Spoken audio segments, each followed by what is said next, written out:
Kawan-kawan, selamat sore. Selamat ketemu. Saya Anton Kurnia.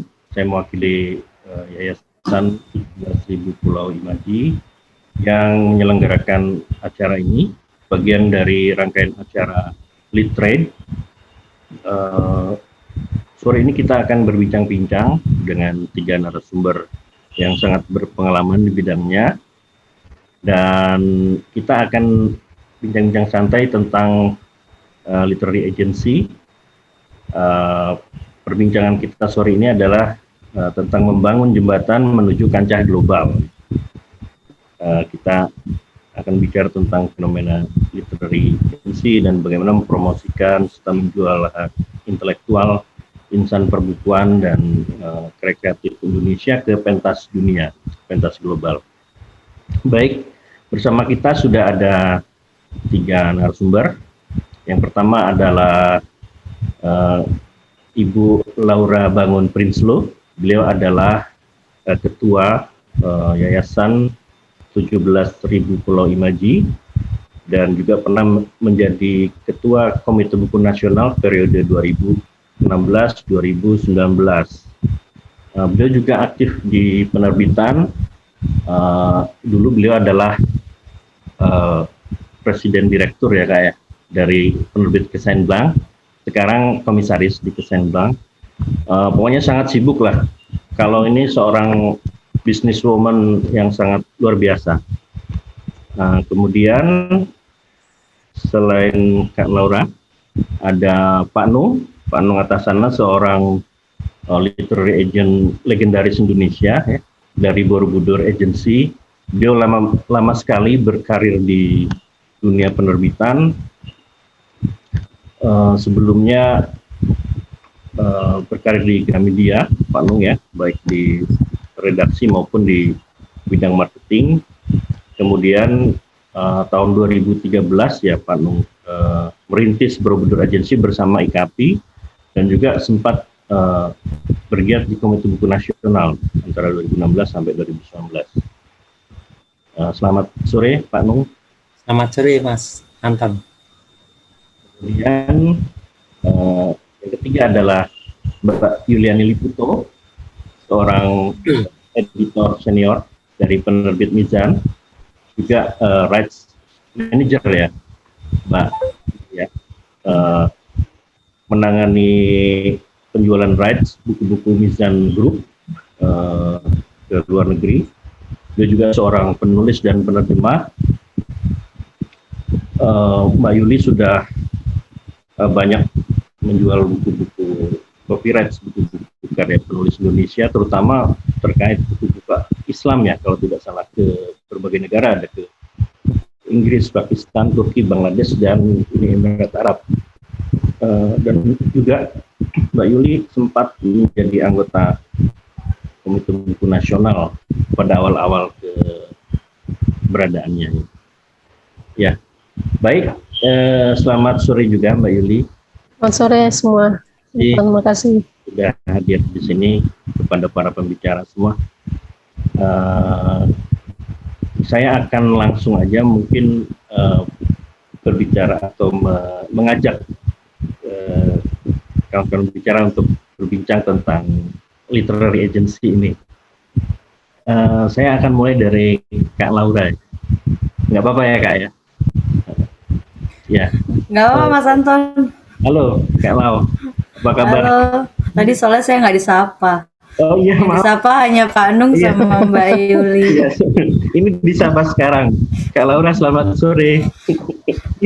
Sore Mas Anton. Saya udah lama sekali nggak ketemu sama Kak Laura. Mungkin ada berapa tahun ya? Kira-kira 3/4 tahun gitu ya? Enggak lah, sejak Januari ya? Sejak KBN diselesaikan itu Februari 2020 kan?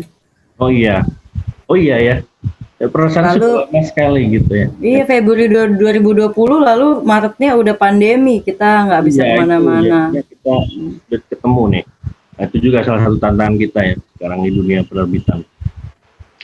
Kalau saya mau bertanya nih, kan dulu ada Komite Buku Nasional yang menangani mempromosi buku-buku Indonesia ya di kancah dunia.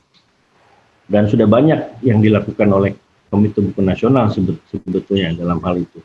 Sudah merintis jalan gitu. Tapi sayangnya setelah 4 tahun berkiprah ya, tidak dilanjutkan programnya oleh Kementerian Pendidikan dan Kebudayaan. Nah, kemudian kan Kak Lau dan beberapa kawan mendirikan yayasan 17.000 Pulau Imaji ya, yang kurang lebih bergerak di bidang itu juga. Nah, boleh disampaikan Kak, kira-kira apa yang sudah kita lakukan selama ini secara umum gitu ya, dalam hal mempromosikan buku-buku karya intelektual para penulis dan pekerja kreatif Indonesia di kancah dunia, kemudian apa-apa yang masih kurang dan apa-apa yang akan coba kita lakukan dalam situasi yang seperti sekarang gitu. Mungkin itu dulu Kak, silakan. Terima kasih sebelumnya. Bincang santai ya. Ini bincang santai kan. Oh iya. Ya, jadi ini kan teman-teman pernah tergabung juga di Komite Buku Nasional, sudah tahu bagaimana walaupun dibentuk dengan tujuan mempromosikan karya anak bangsa di pentas dunia kan, bukan semata-mata hanya berpameran dan berjualan gitu ya, hak cipta. Banyak sekali hal-hal yang terkait dengan itu, dan karena Indonesia baru merintis, waktu itu kan kita juga mengajukan ke pemerintah berbagai macam program yang bisa mendukung promosi tadi gitu. Jadi rentetannya dari produksi, ada translation funding program ya, lalu ada residensi program untuk penulis, di pengembangan ada pembentukan database, riset, pelatihan, lalu baru masuk ke bidang promosi untuk berpameran, untuk berjualan hak cipta, dan hadir di festival literasi lainnya gitu. Jadi itu kan sebenarnya bisa dibilang program dasar ya untuk sebuah negara ingin merintis diplomasi budaya melalui buku ke pentas dunia. Nah, dari program dasar itu saja pun bisa dibilang pencapaian kita cukup membanggakan ya. Dalam kurun waktu 4 tahun, nanti Pak Nung juga bisa share, kita mencatat sudah lebih dari 1.500 judul buku Indonesia diterjemahkan dan diterbitkan di luar negeri gitu. Dan gak hanya itu, banyak sekali kita lihat penulis-penulis kita juga diundang untuk berbicara di berbagai macam festival di luar negeri, khususnya banyak sekali liputan mengenai Indonesia gitu ya. Itu semua kan suatu saya nggak mau pakai kata ekosistem, tapi keterkaitan program untuk mendukung tujuan tadi gitu. Nah, pencapaian-pencapaian awal ini sebenarnya sudah sangat membanggakan, sudah merupakan fondasi yang cukup bagus untuk selanjutnya ditingkatkan, tapi karena sudah dicukupkan di awal 2020, ya banyak sekali kegiatan yang tiba-tiba tidak bisa dijalankan. Dan teman-teman, sebagian dari teman-teman di KBN kan membentuk sebuah yayasan yang tujuannya sosial, kita Yayasan Nirlaba, tapi tentu karena ini yayasan sosial gitu ya, anggarannya juga dari syukur-syukur dari donatur yang tersentuh hatinya gitu, sehingga kegiatan-kegiatan yang kita lakukan tidak bisa meliputi kegiatan yang biayanya cukup mahal seperti mengikuti pameran atau mengirimkan penulis untuk program residensi atau bahkan memberikan dana penerjemahan gitu. Selama ini yang sudah kita lakukan sejak yayasan berdiri, membuat berbagai kegiatan terkait dengan perbukuan, dan salah satu yang cukup lumayan exposure-nya di tingkat internasional, November lalu kita buat Jakarta Content Week. Kita ingin ada ajang internasional untuk ekonomi kreatif yang khususnya berbau literasi untuk region minimal Asia Pasifik gitu ya, di Indonesia. Dan kita dengan network dan teman-teman yang cukup luas sejak KBN ada, kita bermitra dengan berbagai pihak yang bisa membantu membuat ini terjadi. Salah satunya mitra terbesar ya Frankfurt Book Fair, ya pameran buku terbesar di dunia. Tentu mereka juga butuh exist di daerah ini gitu ya. Mereka juga sudah exist kan, sudah membuat membantu membuat adanya Cape Town Book Fair di Afrika gitu ya, Abu Dhabi Book Fair di Timur Tengah, bahkan juga membantu Taipei Book Fair gitu ya. Tapi di region Asia Pasifik khususnya Southeast Asia belum gitu. Nah, jadi kami menjajaki kerjasama itu dan terjadilah Jakarta Content Week tahun lalu, dan semoga Jakarta Content Week ini juga bisa menjadi ajang untuk kita berjualan atau berpromosi karya-karya anak bangsa gitu. Itu dulu. Oke, terima kasih Kak Lau. Jadi walaupun pemerintah melalui KBN sudah tidak aktif, ya dalam konteks KBN ya, apa yang sudah dirintis oleh KBN, tapi upaya-upayanya dalam skala tertentu tetap dilanjutkan ya Kak Lau ya. Nah, semampu kita, benar. Nah, baik. Salah satu peran yang penting dalam bagaimana mempromosikan dan memperkenalkan karya-karya literasi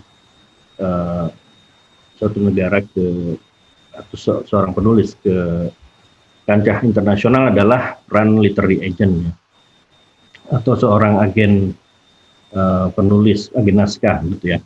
Nah, saya ingin beralih ke Mbak Yuli dulu ya, nanti sebelum ke Pak Nung. Mbak Yuli, sebetulnya bagaimana sih literary agent itu, atau apa literary agent itu, dan seberapa penting literary agent dan kerjasama copyright gitu ya, antar penerbit atau antar penerbit dan penulis di dalam dunia penerbitan internasional. Silakan. Terima kasih Anton. Jadi literary agents atau kita sebut aja agen naskah ya dalam bahasa Indonesia, itu sebenarnya profesi yang sudah berkembang sejak lama ya di industri perbukuan dunia. Kalau di Britannica saya lihat pertama kali ada agents itu 1875. Sudah tua sekali ya, sudah lama ya. Ya, tapi kita mungkin baru mengenalnya 10 tahun terakhir ya. Jadi fungsi agen naskah itu menemukan penerbit bagi penulis yang mereka wakili. Agen lah yang menegosiasikan kontrak atas nama penulis, dan bisa juga dia berperan sebagai manajemen karir ya bagi penulis. Dan kalau dilihat dari fungsi ini bisa dibilang tradisi menggunakan agen dalam dunia penerbitan kita di Indonesia itu masih belum tumbuh ya. Biasanya penulis kita selalu berurusan langsung dengan penerbit, mengirim naskah, menunggu konfirmasi. Kalau naskah yang diterima, penulis sendiri juga yang berurusan dengan penerbit soal kontrak. Nah, kalau ada agen lah yang membantu mencermati kontrak itu, menentukan batas-batas, menegosiasikan royalti dan sebagainya. Jadi tradisi dan menggunakan perantara agen dalam dunia penerbitan kita itu masih belum tumbuh. Nah, sekarang ini kita bicara soal agen naskah untuk konteks penjualan copyright ke penerbit asing. Dalam pengertian seperti ini mungkin agen ini baru kita kenal pada saat Indonesia mulai bersiap untuk menjadi GOH ya, kehormatan ya. Ya, mungkin tahun 2012-2013 mulai adalah aktif penulis-penulis top kita mungkin sebagian besar sudah mulai menggunakan agen ini, tapi agen asing ya. Kalau di Indonesia fungsi ini banyak dijalankan oleh penerbit sendiri. Termasuk yang dilakukan oleh Mbak Yuli ya. Ya, dan Pak Nung ya sebagai agen yang sudah secara independen memang menjalankan fungsi agen. Ya, jadi awareness-nya memang masih sangat kurang. Kita berharap itu bisa makin dikenal, makin banyak penulis aware tentang potensi lain dari karya kreatifnya. Jadi paradigma penulis sekarang ini kan bukunya diterbitkan, terjadi penjualan buku, tapi sebenarnya buku itu kan sebuah karya kreatif yang bisa lebih luas lagi pemanfaatannya. Saat ini mungkin belakangan banyak sekali saya lihat permintaan adaptasi novel remaja ke dalam format web series atau streaming film. Alih wahana jadi ya Mbak. Ya betul, itu saya lihat peningkatan yang sangat tinggi karena banyak sekali ya streaming, website streaming sekarang yang mereka membutuhkan naskah gitu. Nah biasanya tuh mereka langsung ke penulis, dan penulis mungkin ada yang baru, dia mungkin daya tawarnya rendah, dia tidak punya pembanding, tidak tahu harga pasar untuk adaptasi semacam itu. Kalau itu dibantu oleh agen, mungkin dia mesti posisi yang lebih kuat untuk menghindari ada hilangnya potensi ekonomi di masa depan gitu. Terus jadi ada dua ya fungsi agen itu, untuk pasar lokal dan untuk ke pasar internasional. Saya lihat dalam misalnya dalam di penerbitan kan setiap hari banyak sekali naskah yang masuk, tapi hampir 90% mungkin ditolak naskah-naskah yang datang itu. Nah, agen itu juga dapat berfungsi untuk menengahi, jadi memoles naskah menjadi sampai layak terbit, kemudian baru dicarikan penerbitnya. Jadi dalam agensi internasional kita lihat ada agen bekerja yang sangat selektif, spesialis. Misalnya dia tidak menerima science fiction, saya tidak menerima naskah romance, saya hanya menerima naskah historical fiction, jadi semacam itu. Jadi sampai saat ini saya lihat belum ada yang menggeluti bidangnya secara profesional independen, kecuali beberapa nama yang sudah kita kenal seperti Pak Nung, Yani atau Alda. Jadi sementara penulis-penulis top yang sudah terkenal mencari agennya ke luar negeri. Bagaimana meningkatkan awareness penulis? Ya mungkin kita campaign apa sih manfaat yang diperoleh oleh penulis dengan beragen atau dengan tidak beragen. Saya paling nggak saya bisa menyebut 3 deal yang tiga poin kelebihan kita beragen. Pertama, dia bisa mendapatkan deal yang mungkin yang lebih baik ya dengan penerbit. Kemudian si penulis bisa fokus betul-betul hanya pada mengerjakan karya kreatifnya, fokus pada penulisan. Terganggu oleh sisi bisnisnya ditangani oleh agen, dan kemudian agen juga bisa mengatur promosi tentang speaking engagement di banyak tempat, jadi semacam career management buat penulis. Dengan campaign seperti itu mungkin penulis bisa semakin aware tentang fungsi agensi dalam pengembangan karir mereka. Gitu Anton. Oke, terima kasih Mbak Yuli. Jadi memang fungsi literary agency ini memang sangat penting, dan di Indonesia dalam konteks mempromosikan karya-karya penulis Indonesia ke kancah dunia memang masih kurang ya Mbak Yuli ya. Masih diperlukan banyak. Masih belum ada tradisi seperti itu sampai sekarang ya. Dan baru tumbuh ya. Baru ada sedikit literary agent seperti misalnya Borobudur Agency yang dikelola oleh Pak Nung. Kemudian juga beberapa ya, tidak banyak di Indonesia ini. Artinya masih perlu lebih banyak lagi ya, diperlukan ya Mbak Yuli ya, untuk supaya kita bisa lebih masif masuk ke kancah dunia gitu ya. Karena setahu saya lebih banyak literary agent dari luar yang menawarkan naskah dari luar negeri. Betul, tiap hari betul ya. Mendapatkan email seperti itu, rajin sekali mereka mendapat. Baik, terima kasih Mbak Yuli. Nah, mungkin selanjutnya saya ingin ke Pak Nung. Pak Nung, saya ingin Pak Nung mengulas tadi yang sedikit saya tanyakan kepada Mbak Yuli tentang apa awareness atau menyadari pentingnya literary agent dalam ekosistem perbukuan. Kemudian juga kalau Pak Nung nggak keberatan, mungkin berbagi data atau pencapaian yang telah dilakukan selama ini, karena Pak Nung termasuk salah satu yang paling senior ya dalam kancah literary agency ini. Silakan Pak Nung. Baik, terima kasih Mas Anton. Jadi sebenarnya apa yang telah disampaikan Mbak Yuli itu persis seperti yang saya juga alami, dalam arti memang belum banyak pemanfaatan agen oleh para penulis. Sementara memang profesi ini memang tidak begitu dikenal di Indonesia. Jadi tidak seperti di tempat lain, di negara barat, di Jepang, Korea, di mana umumnya pengarang memang mencari agen bukan langsung penerbit. Karena itu yang memang sudah menjadi semacam jalur lah, tradisi, alur bagaimana dalam dunia penerbitan itu naskah sampai kemudian agennya terbit. Jadi biasanya memang pengarang menyerahkan ke agen dan agen mencari penerbit yang cocok. Sementara itu di Indonesia ya sudah seperti yang dikatakan Mbak Yuli tadi, pengarang langsung ke penerbit dan agennya juga agak bingung juga. Pengarang yang berpengalaman yang bagus bisa mempunyai daya tawar tinggi, tapi yang baru dalam hari ini memang jadi sulit karena nggak ada yang dalam tanda petik mendampingi. Nah, ini yang unik dalam kasus saya itu ada mantan profesor dari Australia yang tiba-tiba menghubungi saya menyerahkan naskahnya untuk saya wakili. Jadi kapan Pak Nung kalau boleh saya soal ya. Kapan itu Pak? Kejadiannya itu 3 tahun lalu ya, 3 tahun lalu. Ya. Jadi tahun 2017 sebenarnya. 17 tapi akhir ya. Kemudian saya tawarkan ke 2 tempat, tapi pertama-tama ke luar. Akhirnya diterbitkan di Inggris naskahnya.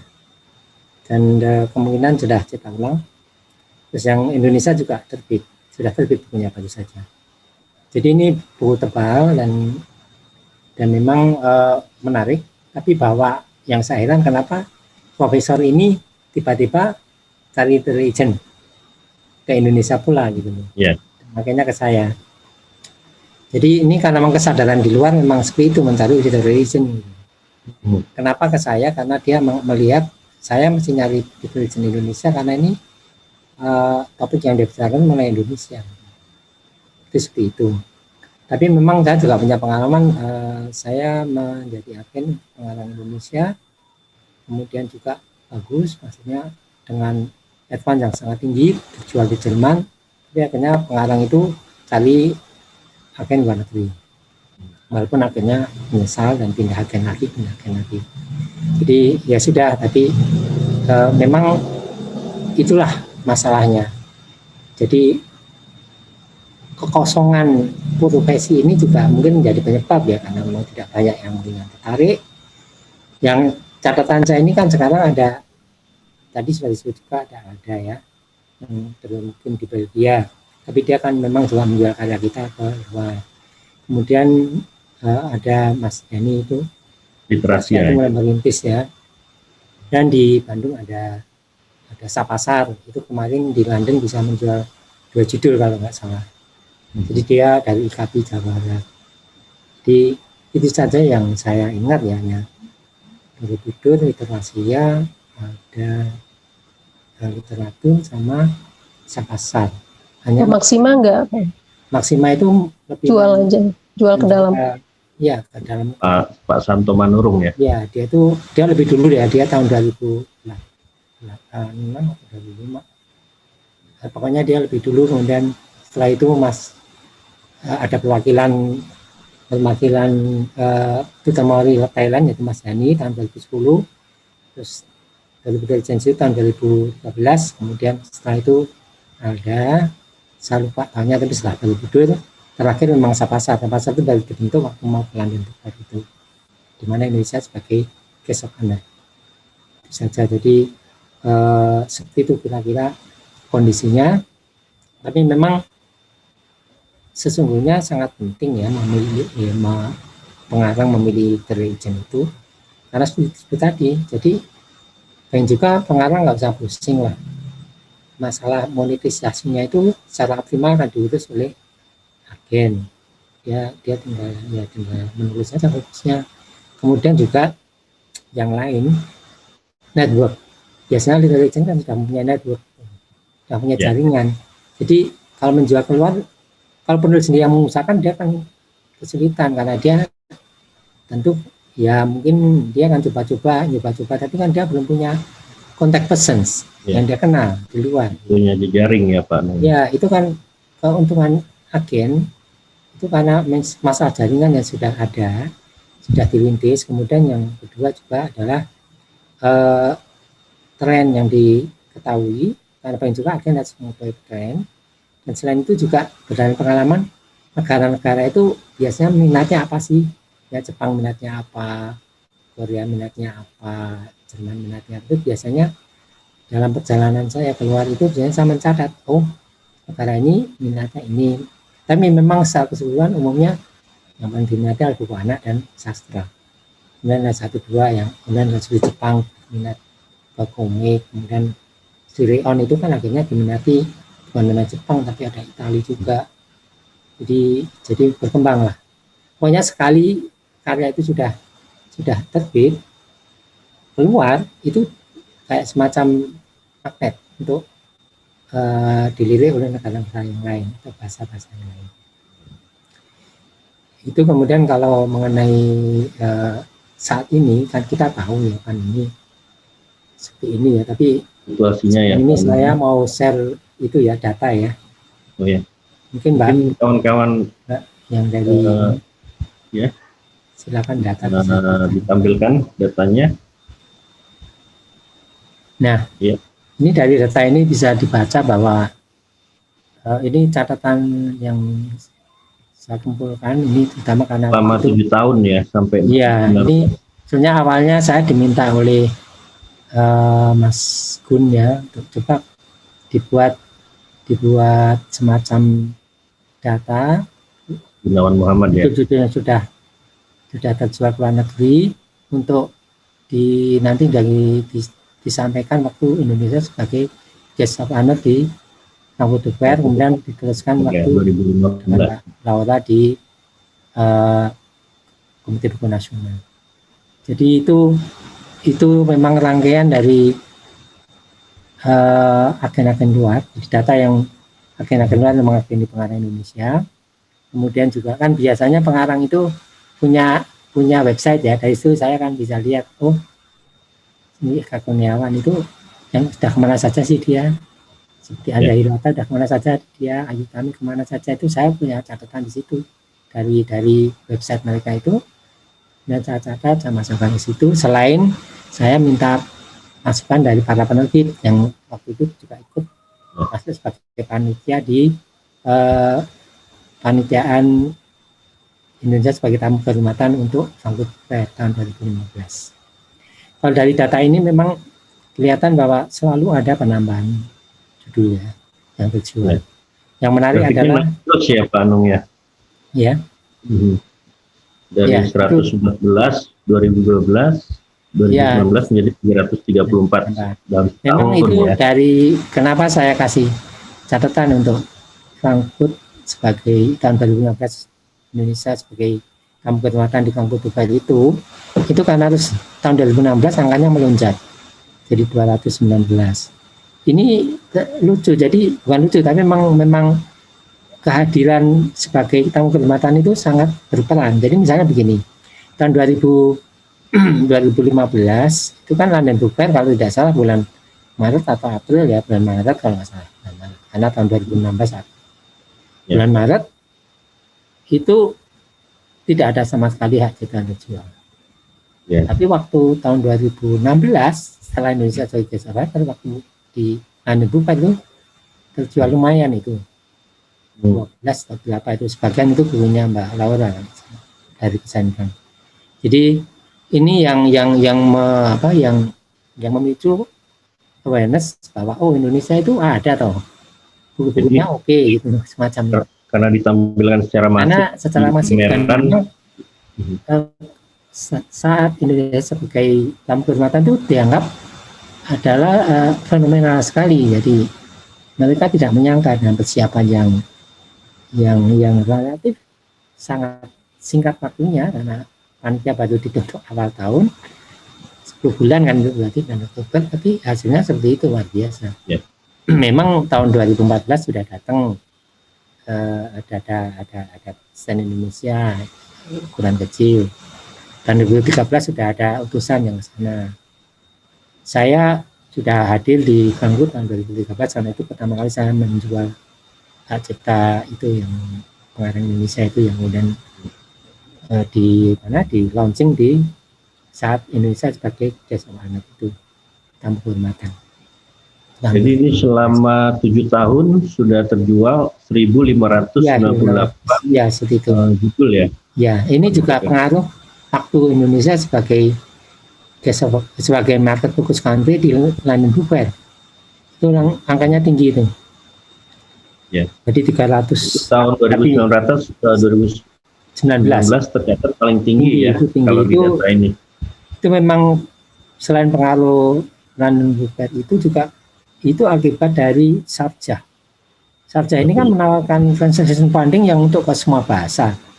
Dari bahasa Arab ke bahasa non-Arab, dari bahasa non-Arab ke bahasa Arab, dari bahasa non-Arab ke bahasa non-Arab yang lain. Jadi itu luar biasa sehingga banyak sekali terjadi penjualan cipta. Artinya memang kehadiran pertama literary agent, kemudian kunjungan atau pertemuan di pameran-pameran buku internasional itu sangat berpengaruh ya Pak Nun ya, dalam menjual copyright. Ini betul, dan ini memang secara fisik ketemu itu sangat berpengaruh.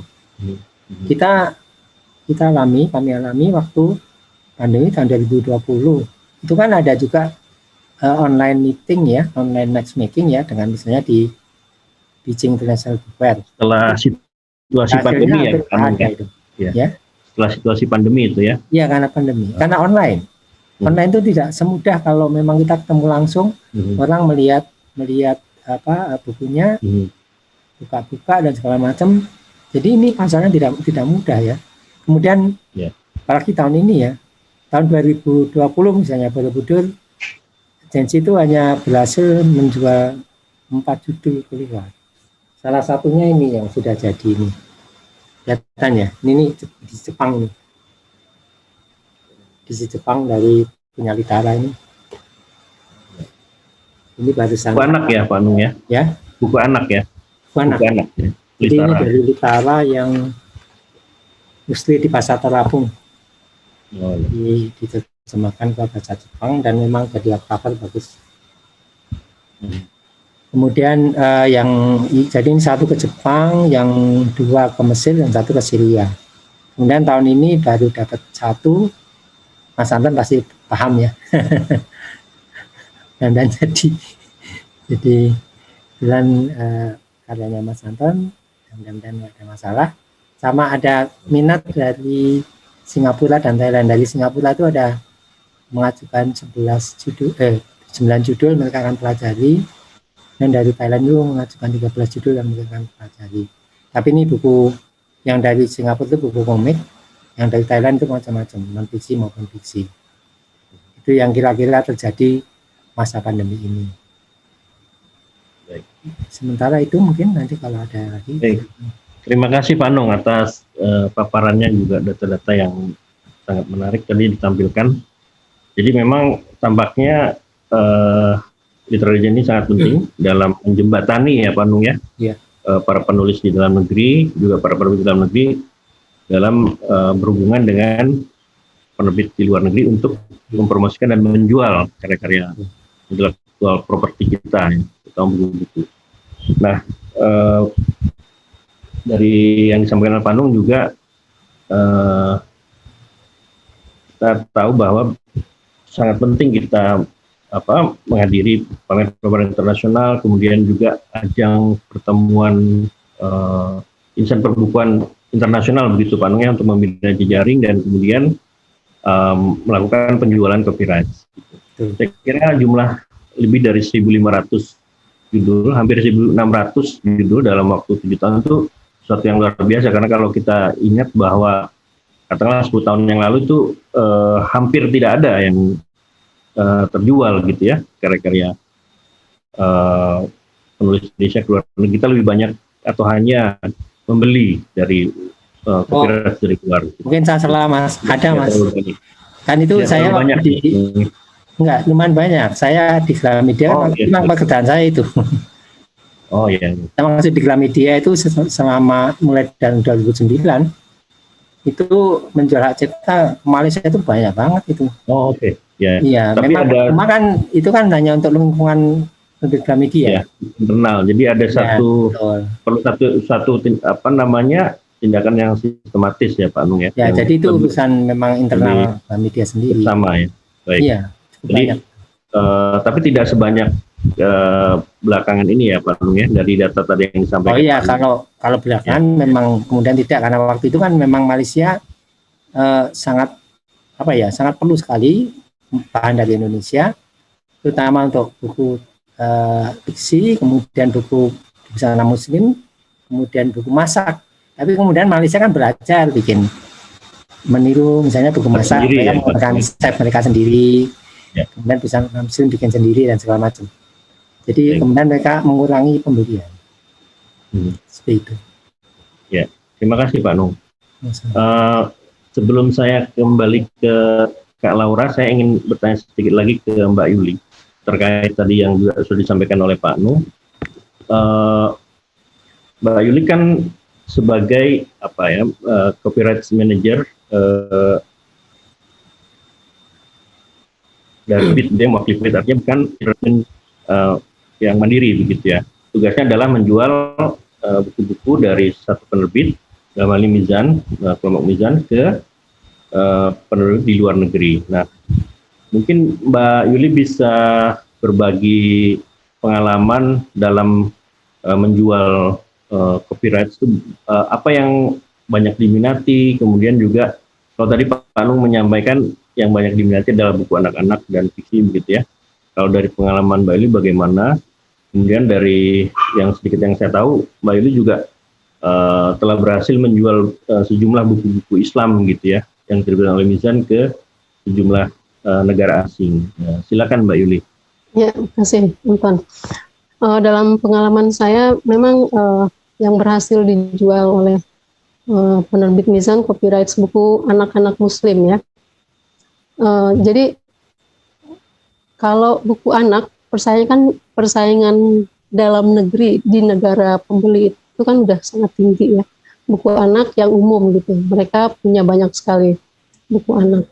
Jadi pada saat penerbit itu mencari buku anak dari Indonesia, biasanya saya mengidentifikasi 3 kategori: buku folktales, cerita rakyat Indonesia yang mereka sering cari, atau buku edukasi dan buku-buku dengan nilai religi gitu.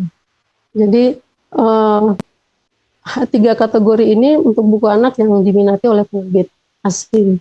Kalau untuk buku anak yang umum saya sedikit lebih kurang gitu, karena mungkin persaingan dari dalam negeri itu sendiri tadi ya. Kemudian kalau saya tidak banyak pengalaman untuk buku-buku sastra dan buku-buku fiksi lainnya, tapi ada juga yang berminat ke buku non-fiksi dari Mizan, buku non-fiksi yang dari Mas Haidar ya, sudah ke UK. Itu juga karena ketokohan dan kontennya yang sangat unik gitu. Kalau selama ini juga saya mengamati keterbatasan dalam menjual itu, kurangnya tersedia sampel dalam bahasa Inggris. Jadi misalnya dalam katalog saya masukkan beberapa judul yang saya anggap menarik gitu ya untuk dijual ke Timur Tengah. Pada saat itu di Sharjah mereka menemukan 2 atau 3 judul yang ingin direview, tapi saya hanya memiliki sampel terjemahan yang beberapa bab pertama, dan mereka tidak merasa cukup dengan sampel itu dan harus menunggu lama karena proses terjemahan juga memakan waktu untuk akhirnya peluang itu lepas gitu. Beberapa kali peluang lepas karena review bahasa Inggris tidak tersedia. Beberapa judul Mizan juga dipercayakan kepada Alda dan masalahnya tetap sama. Jadi sampel yang dalam bahasa Inggris itu tidak cukup hanya beberapa bab. mereka selalu ingin mendapatkan sampel satu buku gitu dalam bahasa Inggris untuk direview. Sebenarnya sama juga ya pada saat kita membeli dari penerbit asing, editor selalu ingin sampel yang diterima itu full, bukan hanya beberapa bab pertama. Jadi itu salah satu keterbatasan kita dalam menjual rights adalah kurangnya tersedia. Karena perlu investasi yang cukup besar juga untuk membuat tersedia sampel yang lengkap dalam, karena judulnya kan bukan cuma 10-20 yang kita masukkan ke dalam katalog itu. Dulu memang pernah ada bantuan ya untuk sampel, penerjemahan sampel, tapi sekarang karena tidak ada yang dilakukan oleh penerbit sendiri, itu jadi sangat terbatas. Baik, terima kasih Mbak Yuli. Baik, selanjutnya mungkin saya mau ke Kak Lau dulu sebelum ke Pak Nung untuk lebih mempertajam gitu. Kak Lau, kita tadi sudah mendengar penuturan dan paparan yang sangat menarik dari Pak Nung, dari Mbak Yuli terkait pentingnya literary agent dalam membantu para penulis, para penerbit untuk bisa menembus kancah internasional gitu. Nah, dulu ada KBN yang cukup aktif, tapi kemudian mempromosikan karya-karya Indonesia di luar negeri, tapi kemudian tidak aktif. Nah, sekarang sebagai gantinya antara lain ada YTPI ya, Yayasan 17.000 Pulau Indonesia yang juga cukup aktif mempromosikan kekayaan literasi nasional lah di pentas internasional. Nah, apa yang sudah dilakukan atau yang akan dilakukan terkait hal ini selanjutnya? Silakan YTPI. YTPI Yayasan 17.000 Pulau Imaji, bukan Pulau Indonesia. Oh iya, maaf Kak, ya.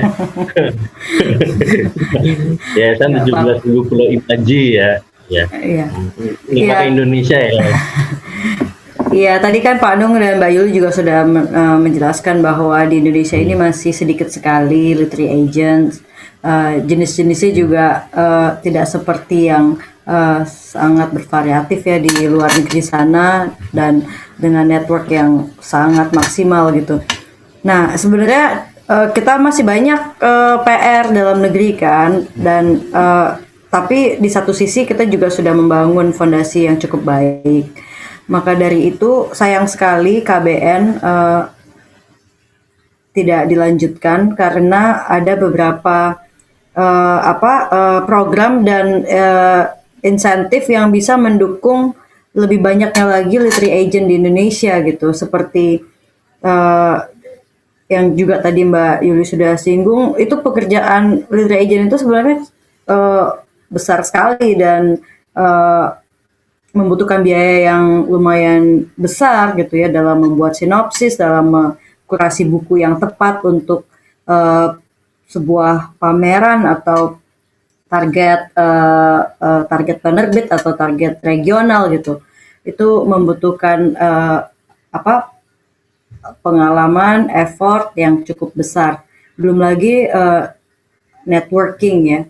Nah, di 2015 juga sebenarnya Frankfurt Book Fair kan sudah menginisiasi dengan membuat IPR license, sebuah website berbasis online untuk para penerbit atau literary agent menjajakan karya hak ciptanya di melalui situs online.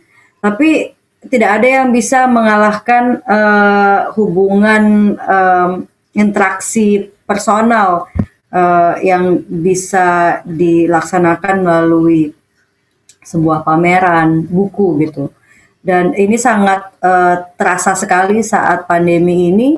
2 tahun kita mencoba, ya penerbit kami misalkan ya mencoba menjual secara lewat email atau mengikuti IPR license, atau bahkan Jakten juga membuat sebuah segmen acara namanya Literate, di mana kita juga membuat matchmaking, sesi matchmaking, atau ada juga Frankfurt Rights di dalam Jakten gitu ya.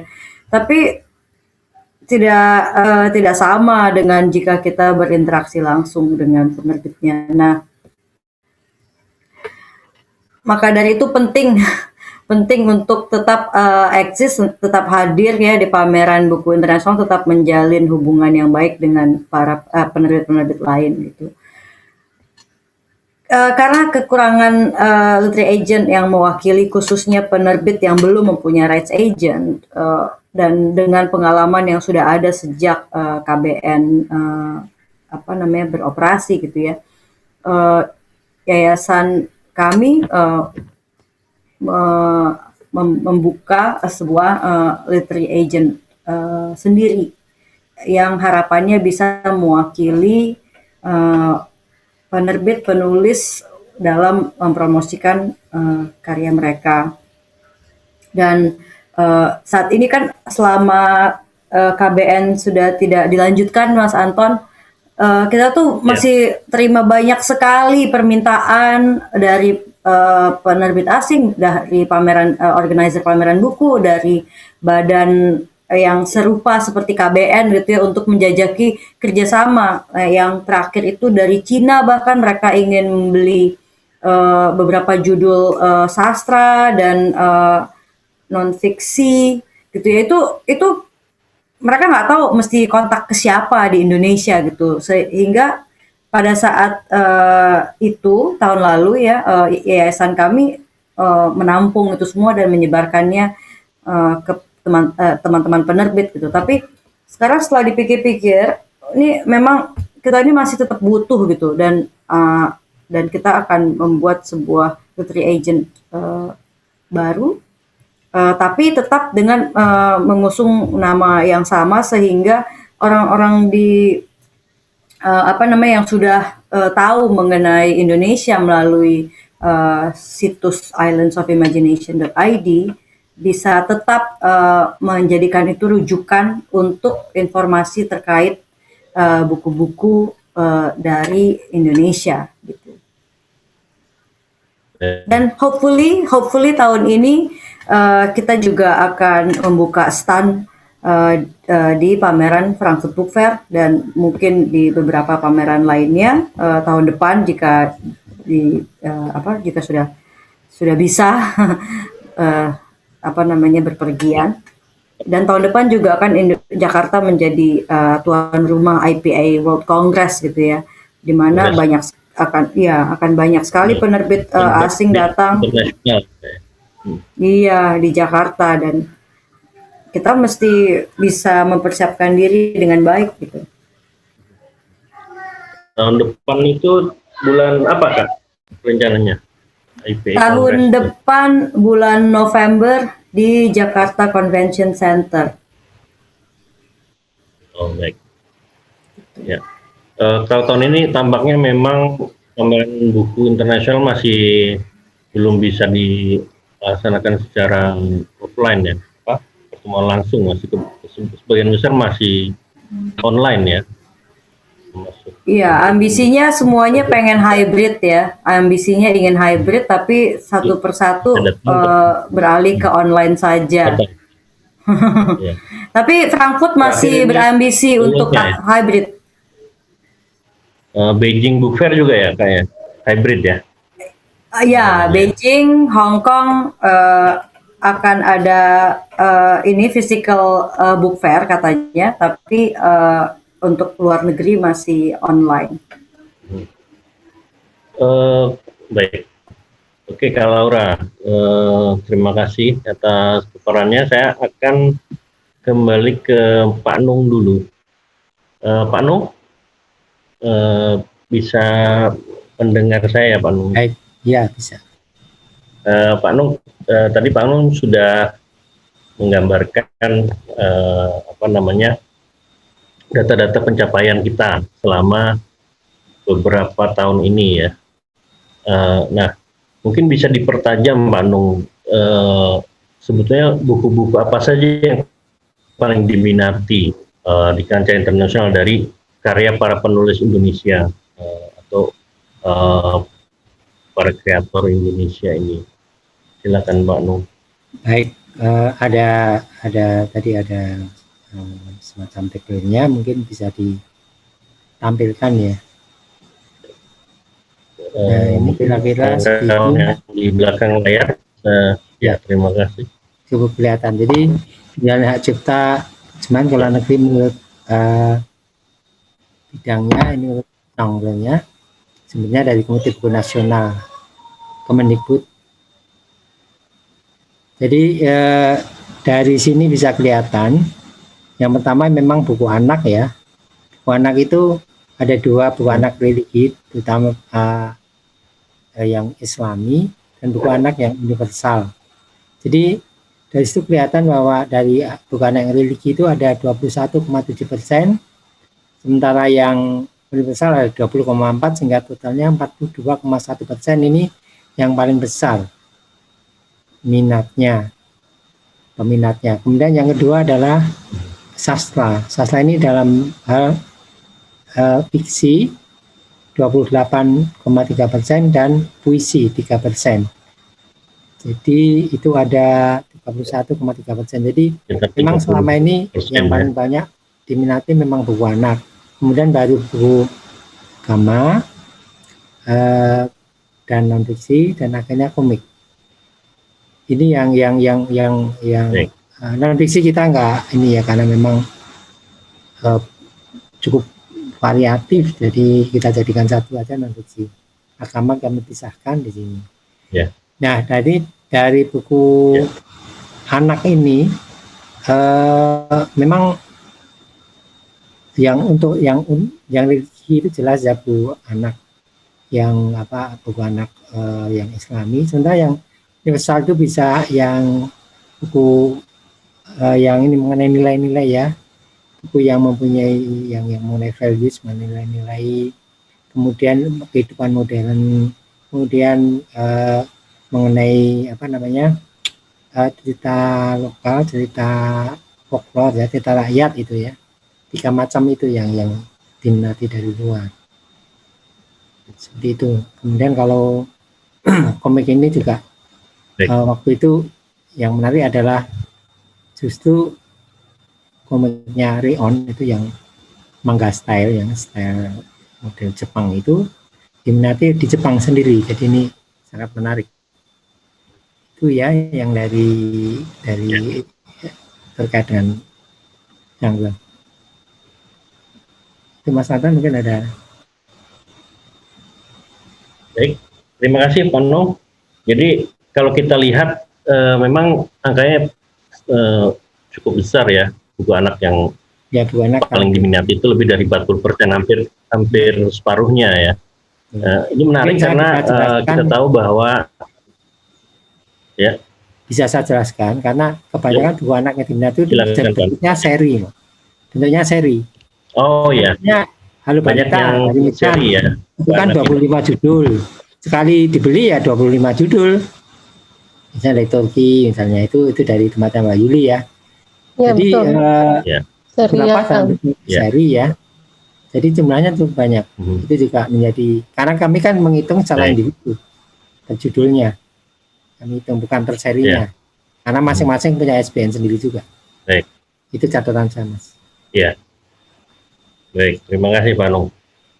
Saya kira ini menarik karena saya juga mendapat data dari toko buku Gramedia misalnya, penjualan buku anak di dalam negeri juga setahun terakhir ini meningkat, mengalahkan buku fiksi begitu ya. Ya mungkin ada banyak alasan karena itu, mungkin karena juga situasi pandemi, anak-anak banyak tinggal di rumah, sekolah di rumah, membutuhkan lebih banyak bacaan gitu ya. Kemudian dalam hal penjualan buku internasional tadi dijelaskan oleh Pak Nung juga, mungkin karena itu tadi ya, dalam satu buku bisa terdiri dari beberapa judul dalam satu serial gitu ya. Seperti juga Kak Laura, saya kira juga penerbit Kesenblang juga menjual cukup banyak ya buku anak-anak serial ya. Nah, saya ingin mengatakan ini fenomena yang menarik juga karena beberapa hari yang lalu kita memperingati Hari Buku Internasional ya, Hari Buku Sedunia ya, tanggal 23 April. Ya, kebetulan tahun ini temanya adalah share a story gitu ya. Fokusnya lebih terutama pada bagaimana anak-anak di dunia ini secara internasional bisa bertahan dalam situasi pandemi dan kemudian menceritakan kisahnya masing-masing gitu. Nah, salah satunya melalui dan kemudian membaca cerita, berbagi cerita, salah satunya melalui buku-buku anak-anak yang diterjemahkan dari satu bahasa ke bahasa lain, diterbitkan di berbagai negara gitu ya. Jadi saya kira itu selaras dengan itulah, bahwa ternyata memang menurut data yang ada lebih dari 40% buku-buku yang terjual ke luar negeri adalah buku anak gitu ya. Nah, terkait soal itu saya ingin minta pendapat dari Mbak Yuli juga terkait dengan fenomena itu ya, buku anak Indonesia yang berhasil menembus pentas internasional gitu ya. Kemudian sejauh mana sih sebetulnya buku-buku anak Indonesia itu sangat diminati di beberapa negara, terutama mungkin dalam kasus yang dialami oleh Mbak Yuli terkait dengan penjualan buku-buku Mizan mungkin yang sudah terjual ke beberapa negara, khususnya buku anak-anak. Silakan Mbak Yuli. Ya, terima kasih Anton. Ini sepertinya mirip ya dengan pertanyaan sebelumnya. Jadi lebih khusus daya tariknya gitu. Nah. Ya, dari segi ilustrasi mungkin ya, memang ada ke gaya ilustrasi yang menyenangkan buat anak-anak. Ini kalau dibandingkan dengan terbitan dalam negerinya gitu, misalnya dalam kasus itu penerbit Yordania, mereka jelas mengatakan kepada saya salah satu faktor yang membuat mereka tertarik sekali, mereka sudah beli sekitar 4 atau 3 seri gitu, ilustrasi yang sangat menarik. Jadi walaupun ceritanya misalnya cerita yang sudah berulang-ulang diceritakan, misalnya cerita Nabi atau cerita dari Al-Quran, tapi karena kekuatan ilustrasinya yang unik, mereka tertarik pada buku yang ditawarkan oleh Mizan. Kalau dari artinya selain teksnya menarik, ilustrasi karya para ilustrator kita juga termasuk dianggap menarik ya. Faktor ilustrasi ini cukup penting untuk mendapat perhatian dari penerbit asing. Kadang-kadang mereka berusaha untuk mengambil jalan pintas, mengontak ke ilustrator langsung, tapi mereka tetap perlu perantara dengan penerbit gitu. Misalnya ada beberapa ilustrasi yang tidak sesuai dengan budaya mereka atau mereka ingin ubah, itu bisa diakomodasi jadinya oleh penerbit Mizan supaya cerita itu tidak, buku itu tidak tertahan gitu ya. Jadi beberapa kali penerbit Pakistan, penerbit Jordan itu minta ada sedikit perubahan ilustrasi. Walaupun secara keseluruhan itu sudah bagus, tapi hanya detail-detail saja yang mereka perlu perbaiki gitu. Terus saya sih ingin menambahkan sedikit bagaimana supaya buku anak Indonesia itu dikenal di luar negeri. Beberapa waktu yang lalu ada KBRI Maroko menghubungi, mereka ingin tahu buku-buku Indonesia, buku-buku Mizan, buku anak yang sudah diterbitkan di luar negeri dan mereka ingin memesannya. Saya pikir salah satu cara supaya buku-buku anak Indonesia ini bisa dikenal adalah dengan memanfaatkan kerjasama dengan KBRI ini di negara-negara asing, bikin acara reading, storytelling, cerita-cerita rakyat dengan entah online ataupun offline ya. Atau juga di perpustakaan-perpustakaan umum juga suka ada suatu waktu, biasanya sore ya, acara anak-anak berkumpul untuk menikmati storytelling. Mungkin bisa diupayakan buku-buku anak Indonesia yang sudah ada di luar ataupun belum, mungkin kita bisa kirim ke KBRI untuk diadakan acara storytelling di sana. Gitu. Baik, terima kasih Mbak Yuli. Barangkali ada yang mau ditambahkan oleh Pak Nung terkait ini? Atau Kak Laura mungkin? Saya tertarik dengan apa yang disampaikan Mbak Yuli. Jadi memang ilustrator Indonesia ini termasuk yang oke, berarti beberapa itu tertarik justru ilustrasinya. Jadi saya juga mengalami hal yang sama. Jadi mereka ingin supaya mereka bisa meng-hire ilustrator Indonesia karena mereka sudah melihat kekuatannya dan bagus. Dan memang kebanyakan mereka menginginkan yang apa namanya ya, yang line drawings ya, yang manual drawings, yang di ilustrasi secara manual, bukan computer generated. Jadi itu lebih menarik dibanding kalau itu udah merupakan pengolahan dari komputer. Jadi beberapa itu memang sengaja ingin memanfaatkan jasa ilustrator Indonesia gitu. Jadi persis apa yang dikatakan Mbak Yuli tadi, itu terjadi juga. Beberapa udah minta ke saya. Kebetulan saya juga baru mewakili clear itu yang di Mbak Lin ya. Kemudian juga itu dari Amerika ada permintaan walaupun kemudian nggak jadi. Kemudian dari Rusia pernah ada permintaan. Terakhir kalau nggak salah dari Singapura, tapi saya minta langsung aja berhubungan dengan ilustratornya. Jadi itu kira-kira kekuatan ilustrator Indonesia itu rasanya sudah kelas dunia. Kira-kira itu catatan tambahan saya. Baik, terima kasih Pak Nung. Jadi selain konten dalam arti ilustrasi juga penting dalam buku anak dalam menembus perhatian penerbit asing ya. Baik, saya kira Mas Anton, aku mau tambahin sedikit satu lagi. Oh ya, baik.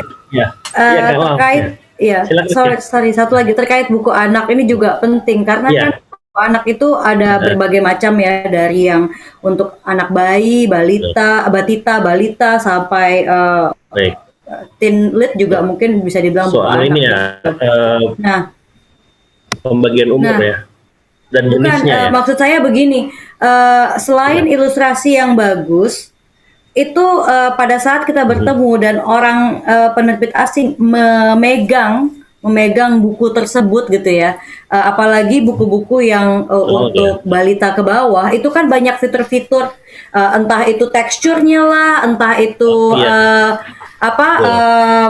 ada flipbook atau apa, iya kan itu banyak sekali variasi dari segi buku ya. Jadi kalau kita hanya online ngasih lihat PDF, itu beda sama yang mereka actually lihat gitu loh. Apalagi ada fitur-fitur pakai teknologi apa segala macam.